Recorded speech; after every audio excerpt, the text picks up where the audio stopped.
अपने पसंदीदा शो के फुल एपिसोड देखने के लिए अभी डाउनलोड करें दंगल प्ले ऐप।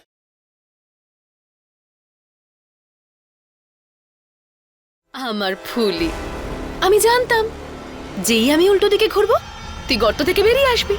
দেখ চলে এসেছিস। আয় আয় আমার কাছে।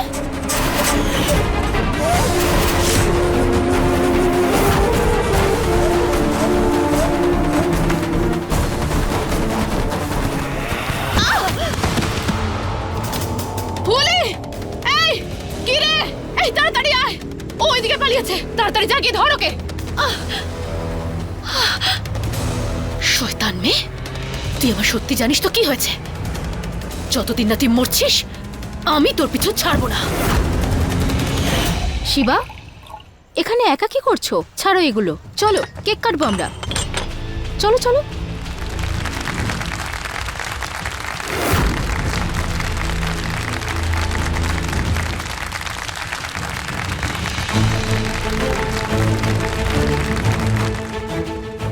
দাদাকে মাথা ব্যথার ওষুধটা দিয়েই চলে যাব।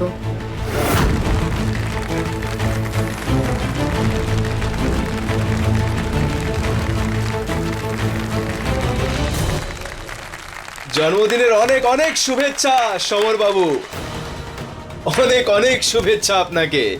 দাদা, সবাই বলো, জোরে বলো, চিৎকার করে বলো, সমর বাবুর হ্যাপি বার্থডে। আজ আজ আমরা সমর বাবুর হ্যাপি বার্থডে পালন করব। ছোট বাবু, ছোট মালকিন, আপনাদেরও সমর বাবুর বার্থডের অনেক অনেক শুভেচ্ছা।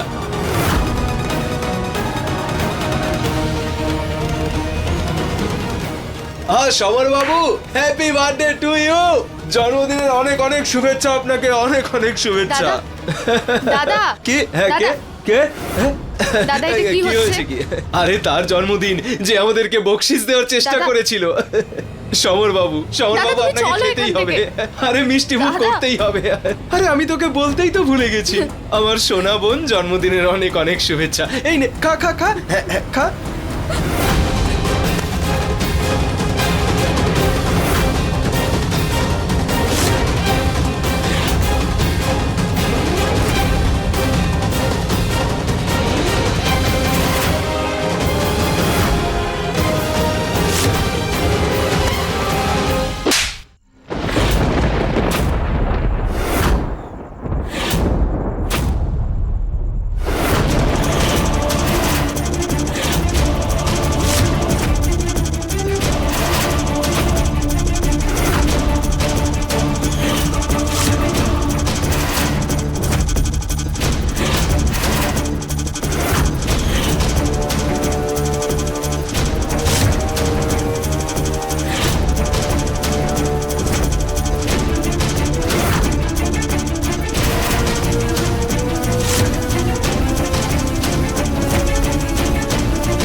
শিবা, আমি কোনোদিন আমার জীবনে ভাবতেও পারিনি যে তুই এইভাবে নেশা করে আমার সামনে মাথা নিচু করে দাঁড়িয়ে থাকবি।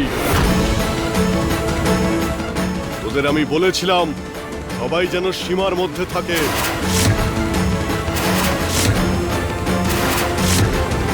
তা সত্ত্বেও এই বাড়িতে নেশার জিনিস এলো কি করে, আর ও কি করে খেলো? বাবা, এই আমি বা আমার বন্ধুরা কোনো পানীয় বা নেশাদ্রব্য এখানে নিয়ে আসেনি। বাবা, তোমার যদি বিশ্বাস না হয় তুমি চেক করে দেখতে পারো। হ্যাঁ, শিবা অবশ্য একটু কিছু খেয়েছিল। ইনফ্যাক্ট আমরা তো ওকে সার্ভ করার জন্য বলিও নি। নেশার ঘরে উন্মত্ত হয়েছিল, বড় বড় লোকেরা পার্টি করছে, তাই হয়তো ঢুকে পড়েছে। মিথ্যে। জানেন মালিক, ছোট মালকিন চাইছিল আমি সবাইকে খাবার পরিবেশন করি। দাদা চায়নি যে আমি এটা করি। দাদা এখানে আমার জায়গায় এসেছিল। এরকম কিছুই হয়নি। শিবা যদি রশনির সাহায্য করতেই এসেছিল তাহলে গেস্টদেরকে সার্ভ করতো, কিন্তু ও তো যখন থেকে পার্টিতে এসেছে তখন থেকে উল্টোপাল্টা কাজ করছে। এই কেকটা দেখো, পুরো নষ্ট করে দিয়েছে। সবাইকে এভাবে খাওয়াচ্ছিল। না মালিক, এটা নয়, আমাকে বিশ্বাস করুন। দাদা কখনোই আপনার মনে কষ্ট দিতে পারে না। দাদা জানে আপনি এসব পছন্দ করেন না। দাদা কখনোই জেনে শুনে সব কাজ করতে পারে না চুপ মালিক। কর। তোর কথায় যেটা ঘটেছে সেটা পাল্টে যায় না। আমি তোমাদের সবাইকে জিজ্ঞেস করছি, এই বাড়িতে এই সব জিনিস কে নিয়ে এসেছে? বাবা আমি তো তোমাকে বললাম, তোমার যদি বিশ্বাস না হয় তাহলে তুমি জিজ্ঞাসা করো কেউ হার্ড ড্রিঙ্ক কি খেয়েছে, বা কেউ কি কাউকে হার্ড ড্রিঙ্ক খেতে দেখেছে? যদি দেখে থাকেন বলে দিন বাবাকে।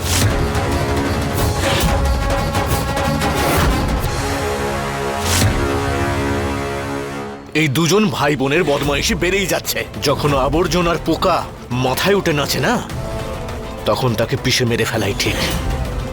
এই নাও, এটা খেয়ে নাও, ভালো লাগবে।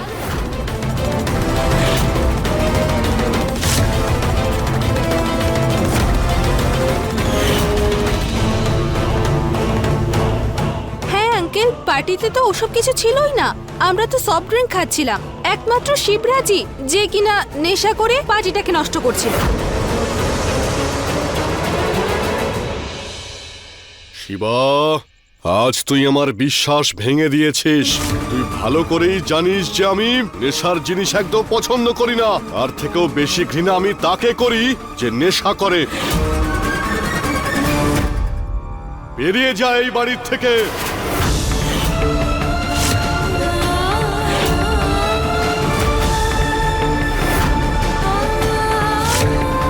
আর যতক্ষণ তোর এই নেশা না কাটছে ততক্ষণ এই বাড়িতে ঢুকবি না। আর এই ভুলের জন্য কড়া শাস্তি আমি তোকে কাল সকালে শোনাবো। যা। না মালিক, না, আমাকে বিশ্বাস করুন, দাদা কখনো জেনে শুনে এসব কাজ করতে পারে না। ওকে কেউ ইচ্ছে করে খাইয়ে দিয়েছে এসব। হাতটা ছেড়ে দে আমার। ছাড় বলছি, চল বেরো।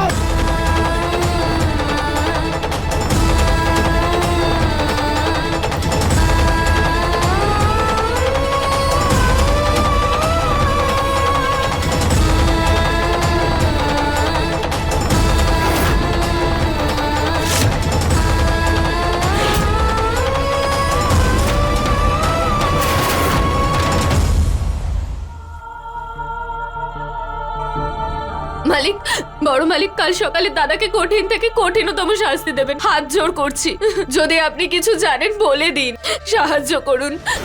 আমি জানি দাদা এরকম করতে পারে না, আমাদের সাহায্য করুন।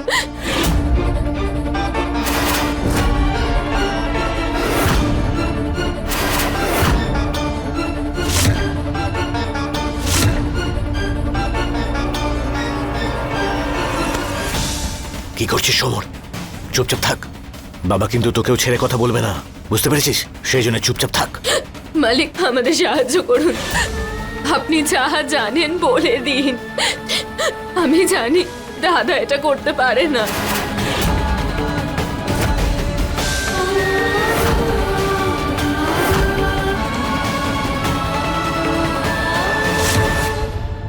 কাম অন গাইস, যা কিছু হলো ইটস ওকে।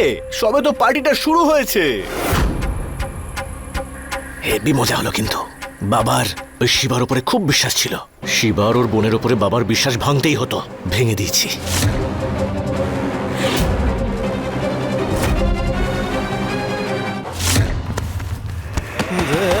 তোর নেশা না কাটা পর্যন্ত এখানে পড়ে থাক। চলো পূর্ণিমা।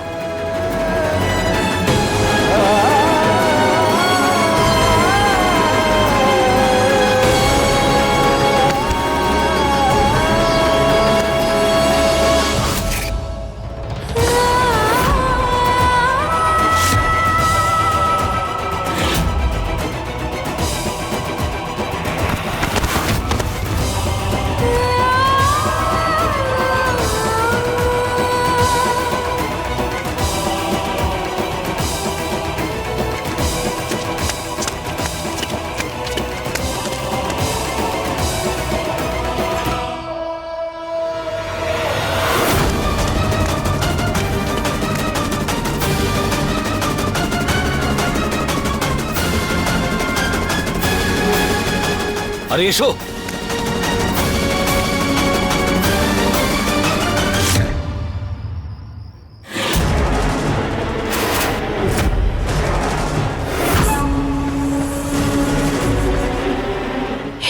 ভগবান, এখান থেকে কোন দিকে যাব?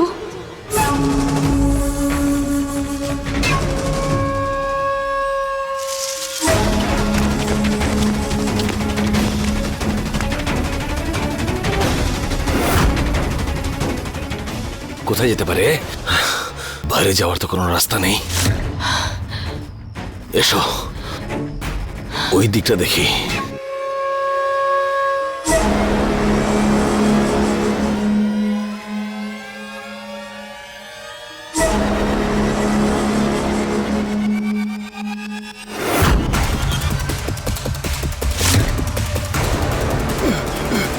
কোথায় পালাচ্ছিস রে মেয়ে? এবার কে বাঁচাবে তোকে আমার থেকে?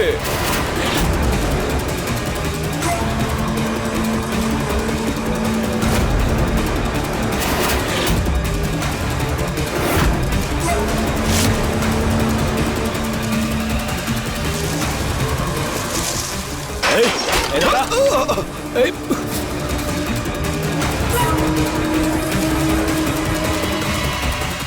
দাদা, দাদা, দাদা ওঠো, দাদা ওঠো তুমি।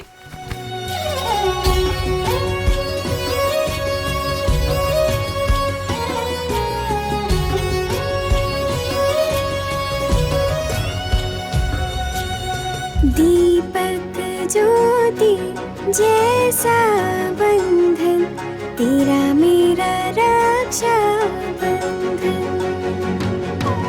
दीपक ज्योति जैसा बंधन, तेरा मेरा रक्षा बंधन। দাদা শুয়ে পড়ো।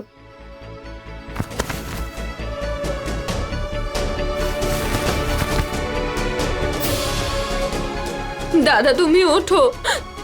দাদা, দাদা কথা বলো। দাদা। Roshni, I am so sorry, please আমাকে ক্ষমা করে দাও। ব্যাস, আপনার দয়া আমি চাই না, সাহায্য চেয়েছিলাম, সেটা তো আপনি দিতে পারেননি। বড় মালিক আর বড় মালকিনের সামনে সমস্ত সত্যিটা বলে আপনি আমার দাদাকে কলঙ্কের হাত থেকে বাঁচাতে পারতেন, কিন্তু আপনি তখন তো কিছু করলেন না। রোশনি, আমি কিচ্ছু পাল্টাবে না আপনার কথায়। আমি জানি আমার দাদা কখনো এইসব জিনিসে হাতও লাগায় না, আর এইসব খাওয়া তো দূরের কথা। এই সমস্ত প্ল্যানটা ছোট মালিক আর ছোট মালকিনের, আর আপনি তো ওনাদেরকেই সাপোর্ট করবেন, ওরা সঠিক হোক কি ভুল, কারণ আপনি তো ওনাদেরই বন্ধু না।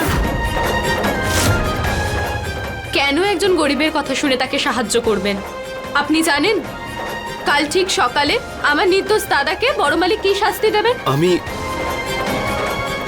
যদি অন্য কোনো উপায়ে আপনাদেরকে সাহায্য করতে পারি তাহলে আমাকে জানাবেন, আমি সাহায্য করব।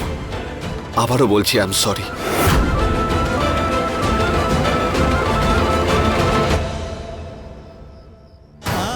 নিজেকে এবারে ঢাল মনে করিস তো তুই? এইটুকু একটা মেয়ে, আমি তোকে এবার দেখাচ্ছি যে আমি কি করতে পারি।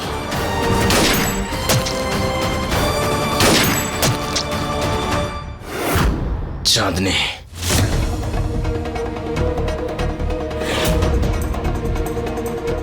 দাদা। চাঁদনি, এমনটা করিস না, এমনটা করিস না। কি বললে? তুমি ওনাকে কি করতে বারণ করছো দাদা? দাদা বলো দাদা, উনি কি করেছেন? দাদা তুমি বলো না, উনি আসলে কি করেছিলেন?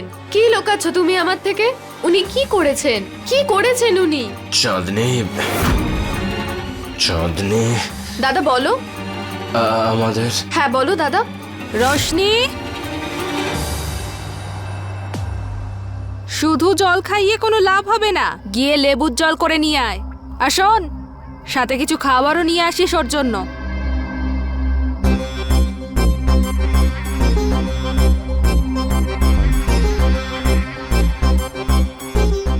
শুনতে পাচ্ছিস তো তুই? জানি খুব কষ্টে আছিস তুই, কিন্তু তুই যদি চাস তবে মালিকের কাছ থেকে তোর জন্য ক্ষমা চাইতে পারি।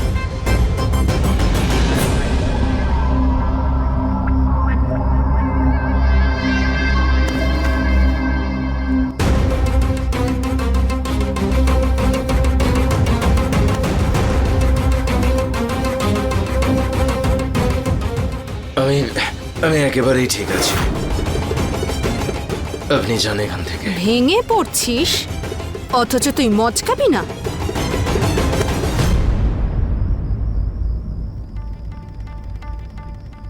দাদা তুমি দাঁড়িয়ে কেন আছো? বসো তুমি।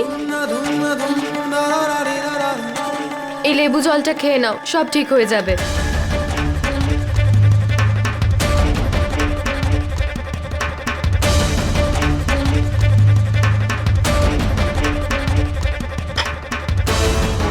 খেয়ে নাও দাদা। ইচ্ছে করছে না। এইসব আমার জন্যই হলো। যদি আমি পার্টিতে ওইসব কাজগুলো করতে রাজি হতাম তাহলে এইসব হতো না।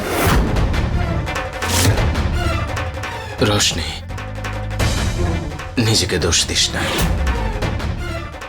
খাইয়ে দে, খাবো।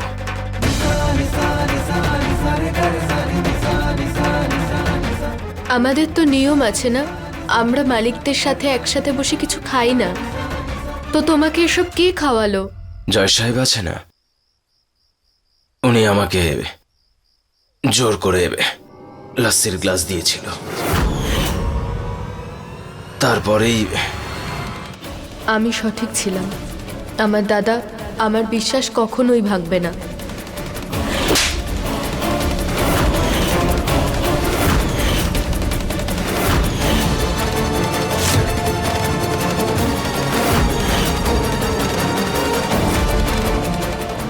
দাদা, এর আগে বড় মালিক তোমাকে কোনো কঠিন শাস্তি দিক, তার আগে আমি তোমাকে নির্দোষ প্রমাণ করেই ছাড়ব।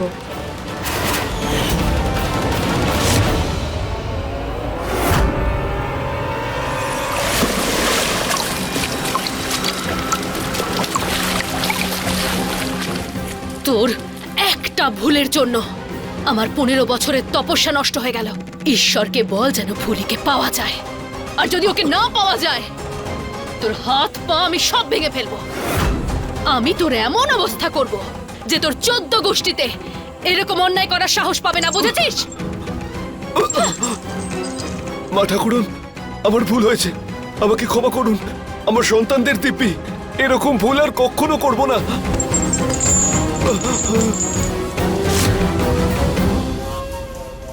পাওয়া গেছে? আরে এখনো পর্যন্ত পাইনি ওকে। কিন্তু কতক্ষণ লুকোবে? ওকে একবার হাতে পেলে না, ওর এমন অবস্থা করব যে ও সারাটা জীবন মনে রাখবে। ওকে যেন পাওয়া যায় যে কোনো অবস্থায়। যতক্ষণ না ওকে খুঁজে নিয়ে আসছিস এ বাড়িতে পা রাখবি না তুই।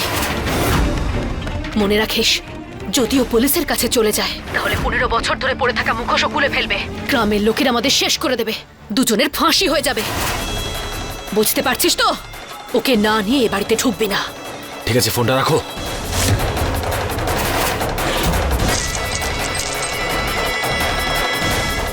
না না মা ঠাকুরন, আমায় ক্ষমা করুন মা ঠাকুরন। ক্ষমা করবো তোকে? হ্যাঁ, পেয়েছো? না, পেলাম না। এসো এই দিকটা দেখি।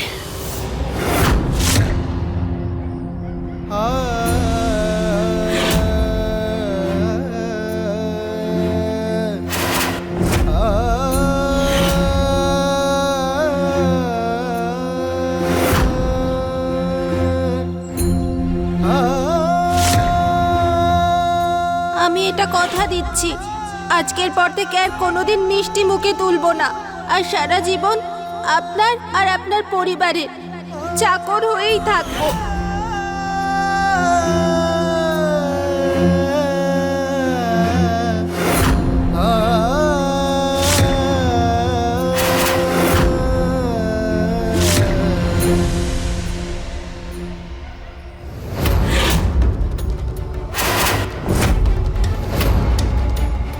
শুনছ, আজ থেকে 15 বছর আগে যে ভুল সিদ্ধান্ত নেওয়া হয়েছিল আজ তার পরিণতি এসেছে।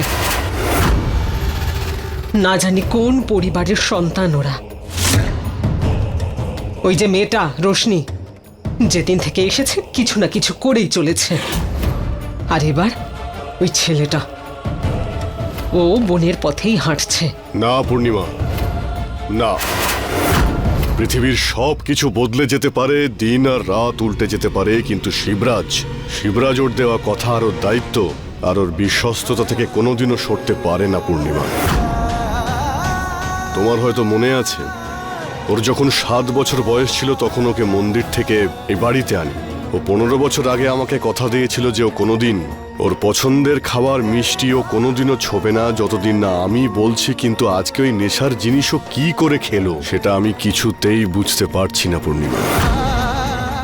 আরও খুব ভালো করেই জানে যে ও যদি এই বাড়ির নিয়ম কানুন ভাঙে তার পরিণাম কি হতে পারে। তাই আমার মন এটা কিছুতেই বিশ্বাস করতে পারছে না যে ও এমন কাজ করতে পারে যাতে আমি কষ্ট পাই। পিঠে ছুরিটা সেই বসায় যে তোমার সবচেয়ে কাছের মানুষ হয়। তুমি তোমার নিজের সন্তানদের থেকে ওদেরকে বেশি ভালোবেসেছো, মাথায় তুলে রেখেছো, আর তার পরিণতি এবার কি হলো দেখলে তো। এই যে মিষ্টি না খাওয়া, তোমাকে সব সময় রক্ষা করা, সব কিছু লোক দেখানো, কিন্তু আর নয়। তুমি তো বুঝেও বুঝতে চাও না, কারণ তুমি ভীষণ সরল একজন মানুষ, আর সেই কারণেই তুমি সবাইকে সরল মনেই দেখো। কিন্তু কিন্তু এই পৃথিবীতে ভালো মানুষের ছদ্মবেশে অনেক মানুষ আছে, আর তাদের আসল রূপ সময় মতো বেরিয়েই আসে। যেমন এই ছেলেটা শিবরাজ, ওর আসল রূপ সামনে চলে এসেছে। ও আমাদের এই পরিবারের নিয়ম ভেঙেছে, আর কাল সকালে নিজের কথা অনুযায়ী তুমি ওকে কঠোর শাস্তি দেবে।